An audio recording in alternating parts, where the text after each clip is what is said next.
E a nossa sexta-feira hoje é bem especial, não é isso, Virgínia? Pois é, hoje é sexta-feira, todas as sextas a gente bate papo com ele, mas, Ney, a gente recebeu toda a produção, o esquema aqui no jornal, a gente combina os assuntos, mas troca ideias sobre o assunto que a gente vai conversar com o Ney, mas hoje, Ney, é um dia especial para a gente porque tem o calendário eleitoral aí que marca uma data que sinaliza que essa sexta é a última sexta do nosso bate-papo, porque você vai ter, não é, que se adequar aí à legislação eleitoral que pede o afastamento de quem é candidato dos veículos de comunicação.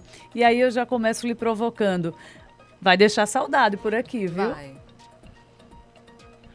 Ah, sem dúvida. Eu não sei se deixo saudade, agora levo muita saudade, porque eu gosto dessa convivência. Aliás, bom dia a vocês, bom dia aos ouvintes.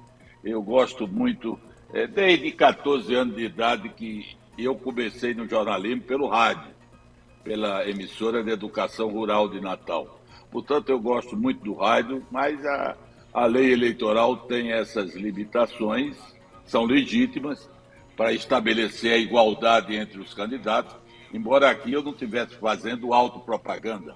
Mas, de toda forma, é o exercício da profissão e que leva a uma comunicação aqui e acolá com induções, né?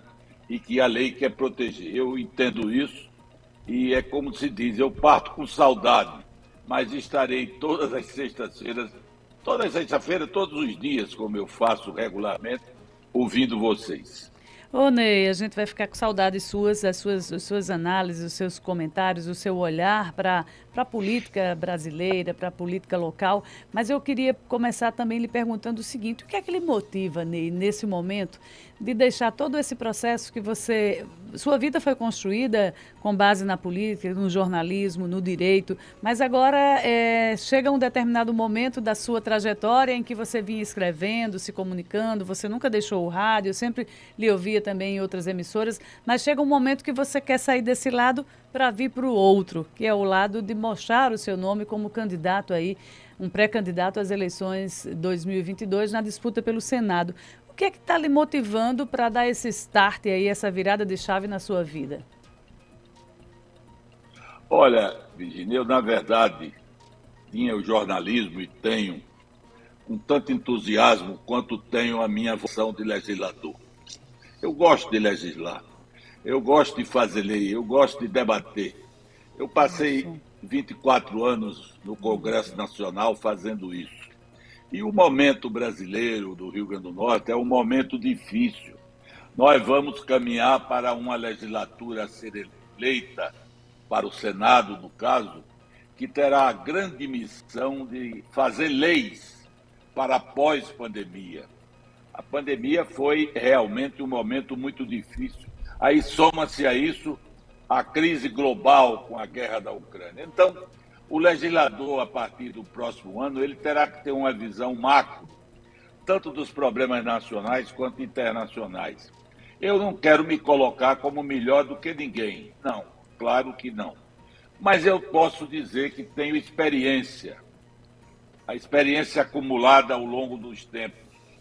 E eu acho que experiência a essa altura vale muito, porque com saúde eu poderei ajudar o Rio Grande do Norte, ajudar o Brasil no debate dos grandes temas nacionais. E foi essa experiência colocada à disposição do meu Estado que me moveu a ser candidato ao Senado do meu Sul. Hoje muito grande, porque comecei sozinho, sem apoio, sem partido grande, que o meu partido não tem nem fundo eleitoral, pouquíssimo tempo na TV, mas é um desafio. A minha vida toda foi um desafio.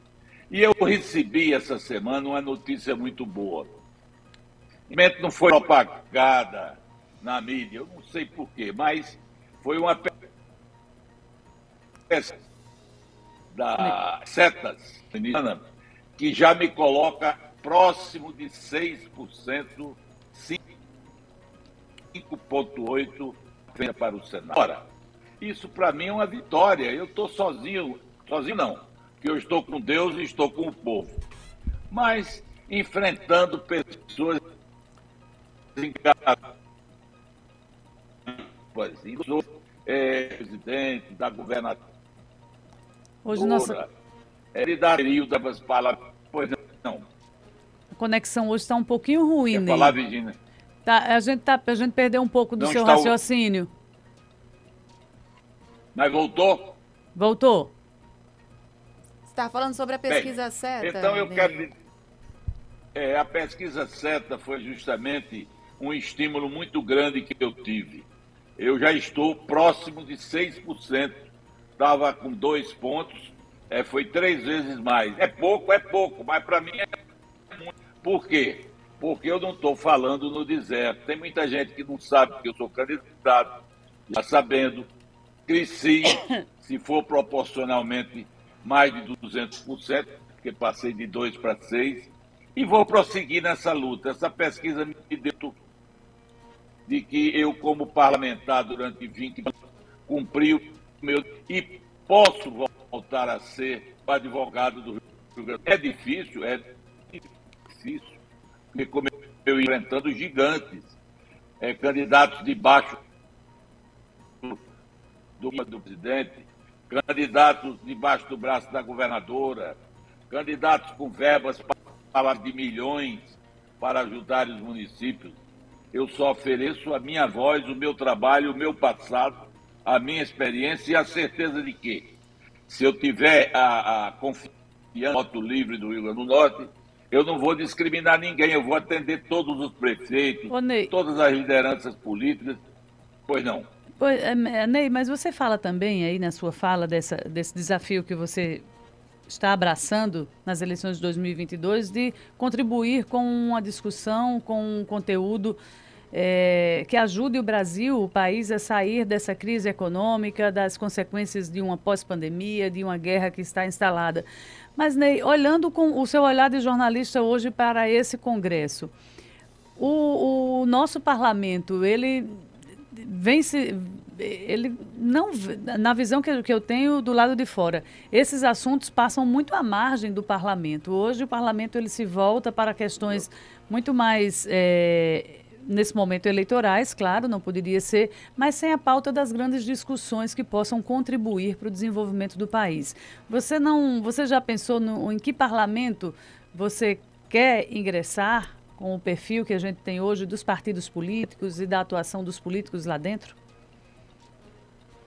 Claro, você tem toda a razão na sua análise. O parlamento hoje está distanciado, desconhece os grandes temas. O parlamento que eu desejaria integrar, se eleito fosse, era um parlamento que começasse em janeiro já com a discussão de um pacto nacional, de união das forças políticas e sociais do Brasil, para somar convergências e separar divergências. O Brasil precisa de paz. O Brasil não pode viver num fla-flu permanente. O Brasil precisa pensar em temas prioritários para o seu futuro. Não são todos, mas aqueles mais urgentes. E aí vem o desafio, por exemplo, de uma política energética que o Brasil precisa ter, tanto no sentido da garantia do abastecimento nacional, quanto para enfrentar situações de crise de combustível como a que nós estamos enfrentando. Nós aqui no Rio Grande do Norte temos um potencial extraordinário no mar. A nossa costa pode, através da energia eólica offshore, ou seja, em alto mar, extrair energia que abasteça o Brasil todinho. Não é abastecer o Rio Grande do Norte, abastece o Brasil todo. Então isso é um tema que um senador tem que enfrentar, porque gera emprego, gera progresso.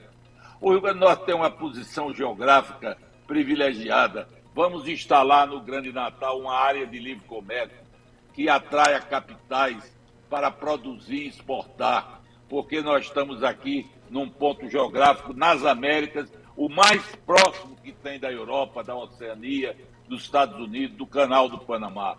Isso precisa ser aproveitado. O Rio Grande do Norte tem uma estrutura hoje que precisa ser aproveitada na agroindústria. Falta, inclusive com a produção hoje que nos coloca muito bem de frutas, do melão e outras frutas. É preciso transformar essa produção em atividade agroindustrial, ou seja, beneficiar a matéria-prima, agregar valor, porque agrega valor que gera imposto e gera emprego. Esse é um tema nacional, mas que a gente pode discutir olhando para o Rio Grande do Norte. Então todo dia eu reflito e eu lhe digo sem nenhuma autossuficiência, eu estou preparado para ser legislador. Eu não estou pedindo, colocando uma pré-candidatura para ser administrador. Eu não quero ser ministro de Estado, porque ministro de Estado não legisla. Eu não quero ser presidente de república. Eu não quero ser governador nem prefeito. Eu quero ser legislador. E o povo precisa ver que um senador é um legislador. Ele tem que mostrar na sua vida o que ele fez como legislador. E isso eu tenho mostrado pelos projetos meus ainda em vigor e que, graças a Deus, me dão muita força. Ney, já que você está falando da sua proposta, caso você chegue a ser novamente parlamentar, existiria essa possibilidade também da união entre os senadores, né, que já estão postos com uma possível nova candidatura entre Zenaide e Stevenson, e a sua proposta, as suas propostas para o Rio Grande do Norte, de que maneira você acha que poderia ser possível? Eles que ainda são detentores do mandato de senador, né? Porque o novo senador agora do Rio Grande do Norte vai se somar, né, a Zenaide e a Stevenson. Como seria essa possibilidade de união e um único objetivo de benefício, né, para o nosso estado, o Rio Grande do Norte? Eu vejo com muito otimismo. São 2 representantes do estado. Se por acaso chegássemos os 3 detendo o mandato de senador, íamos nos sentar numa mesa, íamos discutir, íamos trocar ideias. Eu não tenho prevenção nem discriminação com ninguém, nem com partido. Eu tenho minhas posições políticas, mas eu não discrimino partido, PT, nem PSDB, eu acho que na hora de somar forças, você tem que discutir o que é melhor para o povo. Na hora de disputar o voto, você diz com quem está e por que está. São coisas separadas. E isso eu faço na minha vida pública, sempre fiz, e agora, com experiência, com maturidade maior, eu faço com muita ênfase. Ney Lopes, mas hoje a discussão na pauta do país é a possibilidade de reajuste do Auxílio Brasil aí, de R$400 para R$600. O governo tem pressa, que chamou já o Centrão, que é aquele grupo de partidos que domina o Congresso Nacional, para votar essa alteração. O valor do Auxílio Brasil, um vale diesel para os caminhoneiros e também o aumento do Vale Gás. É um pacote um pacote de auxílios que o governo federal quer lançar neste momento e tem pressa, porque a partir da segunda quinzena de julho o governo já quer que esse dinheiro esteja circulando nas mãos dos brasileiros. Como é que você acompanha essa estratégia econômica e política? É eleitoreiro ou é um socorro para a população? Não, eu acho que é um socorro, sabe? É porque se a gente for classificar de eleitoreiro, aí não pode fazer nada que ajude a pobreza. Tudo é eleitoreiro, tudo é eleitoreiro. Então é preciso o que a pessoa achar que tem uma segunda intenção e que não atende, faça o seu julgamento. Mas eu acho que não cabe o rótulo de eleitoreiro. É preciso ter prioridade social. E é sempre bom corrigir. Se não teve, que tenha mais. Ainda há tempo. O povo está morrendo de medo. A desigualdade social é muito grande. Há uma luz vermelha acesa. Esses programas sociais, eles são urgentes. Agora, a legislação eleitoral cria uma dificuldade, porque não permite distribuição gratuita de bens ou benefícios pela administração pública. Se o governo não correr, vai ter que decretar ou calamidade pública ou situação de emergência para poder aprovar esse pacote. Mas ele é necessário, acho que deve ter apoio de governo, de oposição, de todos, porque a paz social até permite o povo votar melhor, porque tem mais tranquilidade para escolher. Nós começamos uma semana onde o assunto Petrobras, preço de combustíveis, estava numa temperatura bem mais alta. Chegamos na sexta-feira, Ney, com essa temperatura dos combustíveis, já nem com aquela força do início da semana. É um assunto que está sem solução na sua visão para ser apresentado aos brasileiros nesse momento? Olha, é um assunto difícil, mas tem uma boa notícia. Ontem à noite, o presidente Bolsonaro sancionou, né, o teto de 17% A mudança do para a ICMS, cobrança né? do ICMS, combustível, energia elétrica, telecomunicações e transporte coletivo. A lei foi sancionada ontem à noite, está saindo no Diário Oficial de hoje. É um passo. Resolve? Não, não resolve. A gente sabe que não resolve. Mas é melhor adotar uma posição dessa. Você está vendo o seguinte, o que é que Biden está fazendo nos Estados Unidos? A mesma coisa. Biden está aprovando no Congresso americano uma lei que isenta de imposto federal os combustíveis. A mesma coisa, num país como os Estados Unidos. A gente, não, mas é paliativo, porque a situação emergencial, você sempre vai para pronto-socorro. Às vezes na cirurgia, mas o pronto-socorro diminui a dor, né? Então nós estamos numa situação de emergência. É claro que as vidas têm que ser até dezembro, porque depois vem o novo presidente, os novos ministros, os novos parlamentares, naturalmente teria criar uma dificuldade para ele no futuro. Mas eu vejo, não digo com otimismo, mas com segurança, essa caminhada do governo federal, do Congresso Nacional e até de setores da oposição que aprovaram esse pacote. Traz prejuízo, traz, mas é um sacrifício que deve ser absorvido em benefício da coletividade. O que resta saber é se realmente, quando você parar seu carro na bomba, você vai pagar menos pelo litro de gasolina, porque é danado para isso, não é? Ney, a nossa comunicação ainda está um Eu pouquinho não sei complicada. por que nada para não acontecer. A gente está com a instabilidade na nossa conversa, Ney. Você quer... Ney? Vamos reconectar, Ney? Eu vou renovar ali. Renove aí, Ney. Pronto. Sobre essa questão, Virgínia, eu queria inclusive também a sua opinião. Quando o Ney voltar, eu vou querer a opinião dele. Sobre esse processo que 11 governadores abriram contra esse novo teto do ICMS, incluindo o Rio Grande do Norte. Ney até se colocou a favor, sabe que é paliativo, eu também tenho a mesma visão dele, porque eu acho que pior seria se o governo não tomasse nenhuma atitude, já que não dá para mudar agora a política de preços da Petrobras. Pois é, os 11 governadores que entraram com uma ação contrária a essa matéria que acaba de ser sancionada pelo presidente da República no dia de ontem, entre esses governadores está a governadora do Rio Grande do Norte, Fátima Bezerra. Ela foi contra essa diminuição da alíquota de 29% para 17%.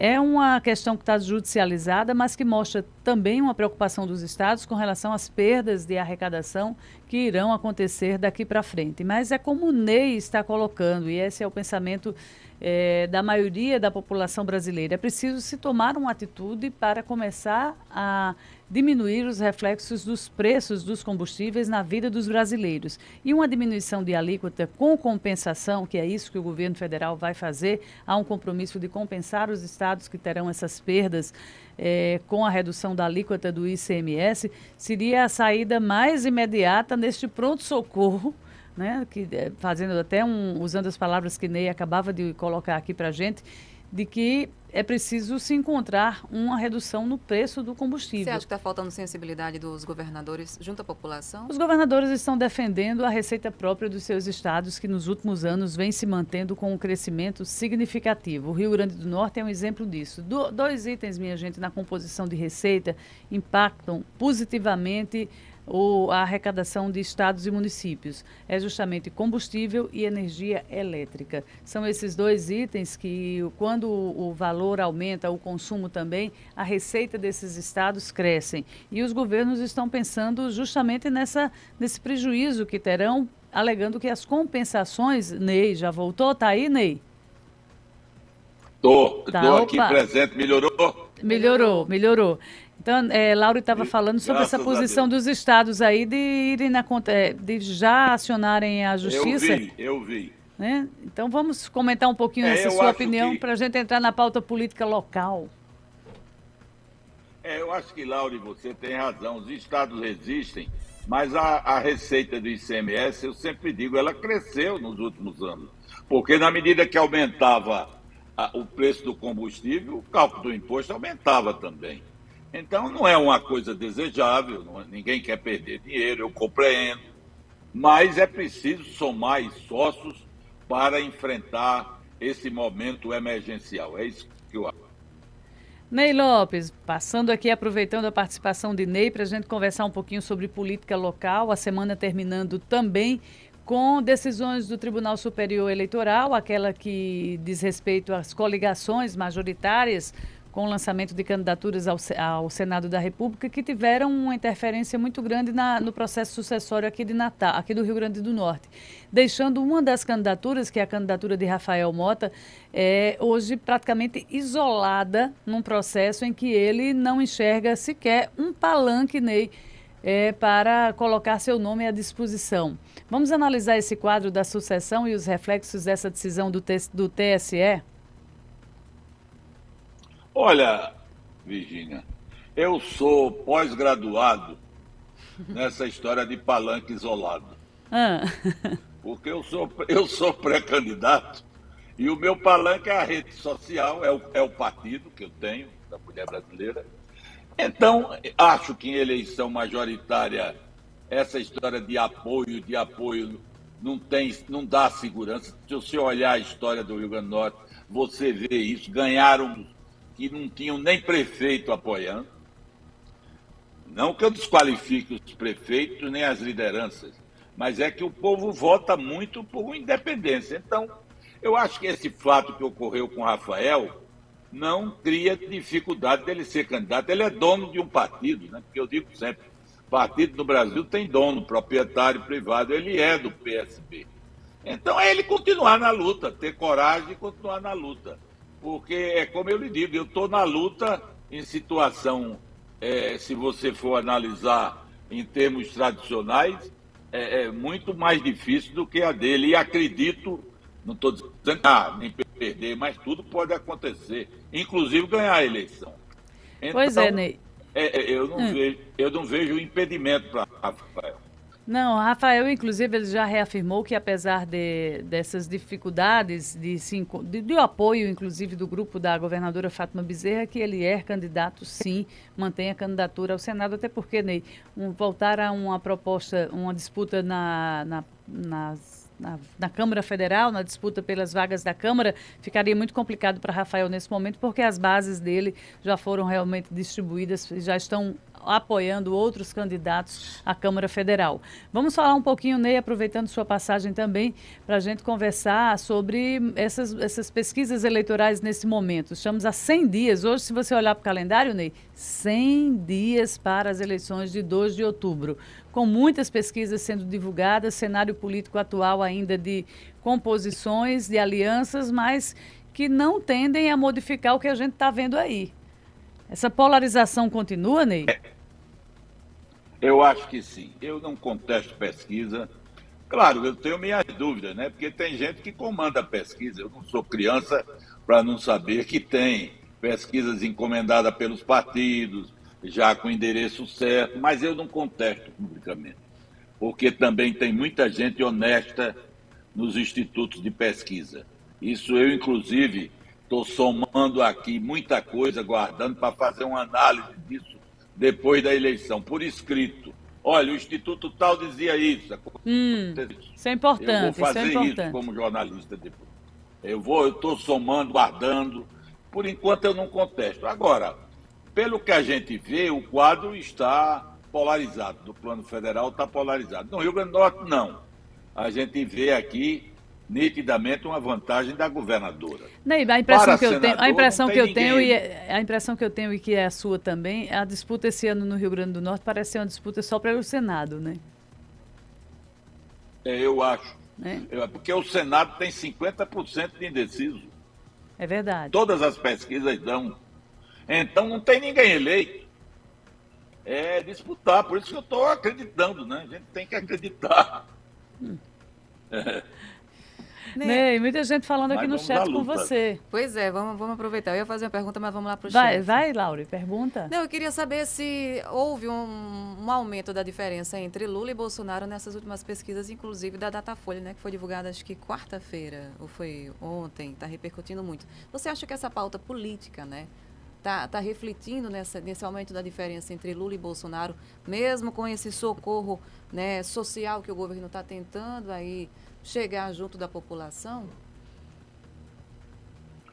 Olha, Laura, eu acho, você não pode negar que a pesquisa aponta essa liderança de Lula. Mas eu acho, por exemplo, eu não acredito na vitória de Lula no primeiro turno. Não acredito. E no segundo turno é outra eleição. No segundo turno, muitas questões vão ser colocadas em cima da mesa, inclusive o passado de Lula, que pode não pesar no primeiro, mas no segundo turno vai pesar. Aí você vai ter o voto útil, você vai ter a abstenção, e será, naturalmente, uma disputa acirrada, mas não se pode dizer ganhou ou perdeu. Eu, portanto, acho que a presidente da República ainda é indefinida. Agora, que gira em torno de Lula e Bolsonaro, parece... Tá aí, Ney, espero que a gente retome a conexão, porque tem muita gente querendo falar com você. O nosso Bento dizendo o seguinte: eu quero ouvir doutor Ney. Bom dia, Ney Lopes de Souza, deputado que muito honrou a nossa Câmara Federal. É uma outra mensagem do CAC Online. O ouvinte fala também sobre a questão da calamidade que você fazia referência, né, para a aplicação dos auxílios pelo governo federal. É o Alex Silva. Ele diz, aprovando ou não, isso aí, a calamidade pública já está a caminho. A questão é que se vai chegar e sim quando vai chegar. E ele já fala na possibilidade de uma guerra civil diante das inconstâncias que o Brasil vive nesse momento. Tem muita gente mandando um alô para você. O Caco diz o seguinte: Carlos Eduardo está atrapalhando a vitória de Rafael, mas em 2026 ele já está surgindo aqui com 2 outros nomes, né? Fábio, Faria e Mota poderão ser candidatos ao Senado. O Caco Online também colocou: o que significa oligarquia para Natália, Mineiro, Isolda e Francisco? O que é que você acha desse comentário dele também, Ney Lopes? Oligarquia para Natália, Mineiro, Isolda e Francisco, né? Acho que ele está colocando aí esse grupo do PT, né? Que está virando um blocão ali. Inclusive foram alguns nomes que... Natália Bonavides ontem declarando apoio à candidatura de Carlos Eduardo, né? O PT parece, viu, Ney, que é o partido que pratica o exercício de ser partido mesmo, porque Natália estava realmente bem... não queria apoiar a candidatura de Carlos Eduardo, estava alinhada, inclusive, com fotografias ao lado de Rafael Mota, mas ontem admitiu que foi uma decisão do partido e ela iria seguir. Você vê que há uma precipitação nos radicais ideológicos, né? Uma precipitação. No sentido de que o PT abomina a oligarquia e Fátima se junta com eles. Está certo ou errado? Não sei. Mas é uma contradição, aparentemente. Aí vem Natália com toda essa determinação dela, que não votava no oligarca, agora está votando em nome de um interesse maior. Então, eu acho que não me cabe aqui, como dedo duro, apontando defeito de ninguém, mas são dados que eu deve acompanhar, para julgar, para ver se não há. Que é normal um político posicionar diante das circunstâncias, isso ninguém pode negar. Doutor Tancredo Neves já dizia isso. Agora, há princípios éticos que impedem certos posicionamentos. A questão é você ver se o político foi além ou aquém desses princípios. Ney, a gente também está observando nessa semana uma aproximação de Jair Bolsonaro com Alexandre de Moraes. Você acha que vai... Sim, eles tiveram um encontro numa salinha secreta, numa homenagem que fizeram ao ministro Gilmar Mendes. Não vazou, mas quem assistiu disse que foi uma conversa de pelo menos 5 minutos. Nossa, muito longa. Mas é um início de uma bandeira de paz? Olha, Laura e Virgínia, eu acho esse temperamento de Bolsonaro. O perigo é Bolsonaro hoje criticar Alexandre de Moraes, né? O perigo é isso.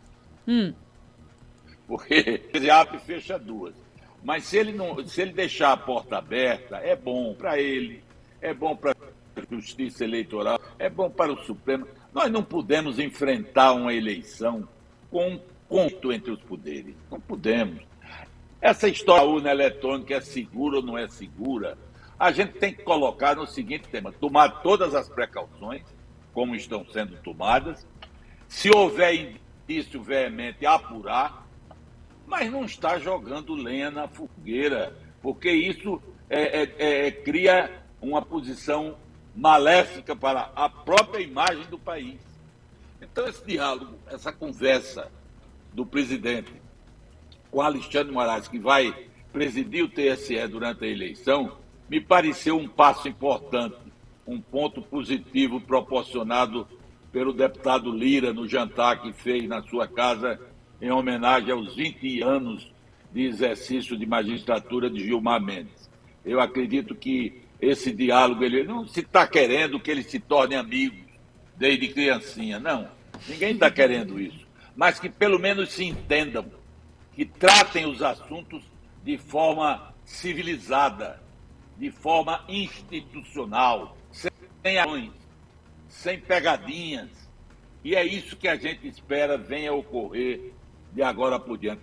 Não quer acreditar que possa o Brasil chegar a essa eleição em paz, porque realmente, da forma como estava indo, já estou botando no estava, né? Criava muita dificuldade, porque todo dia era o ministro do Exército, manda um ofício, eu quero isso, quero aquilo, o presidente do TSE diz, não, isso não é possível, constitucionais, ou então há uma ruptura. E vai ter que dizer quem é a favor da ruptura e quem é contra. Eu jamais, em nenhuma hipótese, apoiarei qualquer ruptura institucional. Todas as minhas atitudes, agora e no futuro, serão com base na legalidade, na Constituição. Se existirem situações que precisam mudar o judiciário, caminhemos para uma Constituinte, que é o caminho para fazer essas mudanças. Nunca pela via unilateral, da força, nem da intimidação. Essa é a minha permanente posição. E espero que esse diálogo retomado entre Bolsonaro e o Judiciário se prolongue e a gente caminhe para essa eleição com mais tranquilidade. E se a gente não sabe o conteúdo da conversa, mas ela pelo menos sinaliza aí, Ney, isso que você colocou. É um sinalizador de que poderemos ter um processo eleitoral mais tranquilo, sem questionamentos, onde a vontade do eleitor seja respeitada com credibilidade, né, com todo um processo seguro de votação. Pelo menos é essa a impressão que a gente teve quando vazou aí esse encontro numa salinha lá naquela casa que homenageou, naquele evento que homenageou o ministro Gilmar Mendes. Inclusive até com as Forças Armadas, né? Porque até as Forças Armadas também já estavam se entrando em contradição ali nas questões com o TSE. Isso é uma coisa boa de ser evitada, porque ninguém nega o respeito das Forças Armadas, a credibilidade do Exército, a contribuição que o Exército dá à democracia, garantindo a lei e a ordem durante as eleições. Agora, você não pode também acordar do Exército querendo para do Tribunal Superior Eleitoral em real do presidente. Não pode, isso não é competência do Exército. Isso não é bom, porque politiza a corporação, que não é o interesse das Forças Armadas. A gente veja que o general Vilas Boas, um grande militar, ele foi anos tentado a dar até e o médico. Ô, Ney, a conexão está ruim, Ney. Hoje a conexão não está nos ajudando, a internet. Vamos ver se Ney volta para a gente se despedir, né? Hoje é o nosso, como a gente dizia no início, para você que ligou o rádio agora, hoje é a nossa última sexta com Ney, né?